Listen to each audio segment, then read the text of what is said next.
is Gia with Miami Corvette Parts. I hope everybody's doing well from Miami, Florida. I'm making this video for you guys. This is a customer that brought this car. He bought this car recently at the auction. So we do a lot of work to it and changing a lot of stuff on the car that needs to be changed. But one of the issues that this car had is that it was not blowing air through the front vents, only through the defroster. Now that usually happens, if you can bring the camera in, is when these flaps are not working properly. There's a valve on this side and one on this side that controls the valves going up and down, and they work with vacuum. Now, this, if you want the air to go through the front vents, this flap's supposed to go down, open up like this, and then air will come up through here into the front vents. If they stay closed or semi-closed, you're gonna get a lot of AC going through your defroster, and then it's not gonna cool, especially here in Miami, Florida, with the hot weather. It's not gonna cool your car inside that much. Now we checked the valve on each side. They're working properly. The vacuum, they're doing and they're function as they should. Now the next step that we follow was the vacuum control valve, which is this piece right here that I have on my hand. Now this piece goes right here, underneath, right underneath your blower, and that's what controls all your vacuums inside the car. Now, we took the one out from this car and we tested it outside, and we determined that it was good. Nevertheless, which is this one, nevertheless, we replaced it and installed another one that we know that it was working for sure. And still, nothing was happening inside here. So we continued troubleshooting, and then we noticed that we're not getting vacuum coming from the engine side, from the other side. So far we have determined that everything that we checked here, it's okay and have no issues. So what we did next was this. So the next step was to check the canister, that you will find it right underneath the passenger side.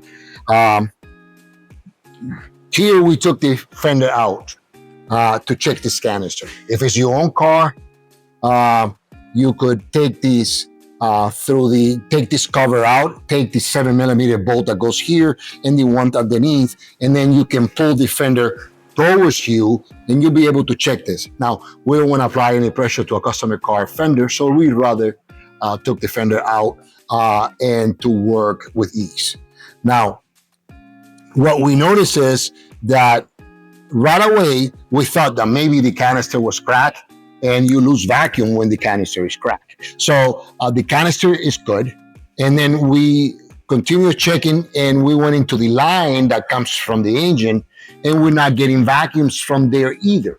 So now we determined that the reason why it's not working is because the vacuum line on this car is not working, the one coming from the engine. And I'm gonna show you guys. And there's one more thing, is the battery on this car sits right here, and acid sometimes gets in there.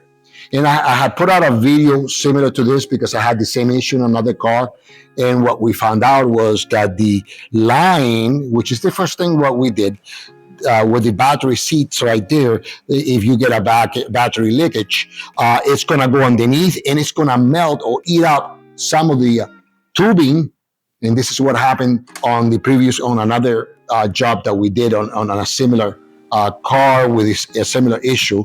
And the hose that comes from your engine to this canister, in between, it was eaten up by the acid from the battery that went down. So you may want to take this out, clean it out, make sure that there's no acid there. In this case, this was okay. So what we decided to do was take the intake out. And the reason why we took the intake out, I got an intake out here to show you guys. This is the actually intake, the same intake.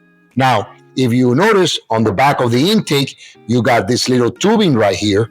That's your AC vacuum, okay? This is the vacuum that goes into the canister and then controls everything inside your car.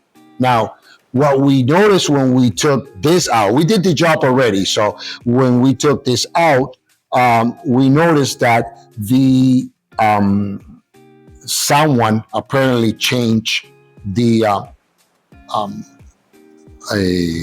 right next to it is the oil pressure switch or sensor. And probably when they took this out, they broke the little hose that goes here. And that was the issue. It was actually broken and disconnected from this tip right here on the back of the intake. Obviously, if that happens, we're not gonna get any vacuum. So we didn't get any vacuum. We fixed that, and okay, we got it working. We got vacuum all the way through into the inside of the car, and then now it's functioning correctly. So I hope this video helped you guys.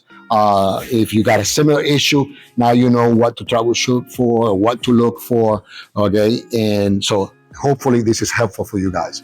So if you like the video, please subscribe,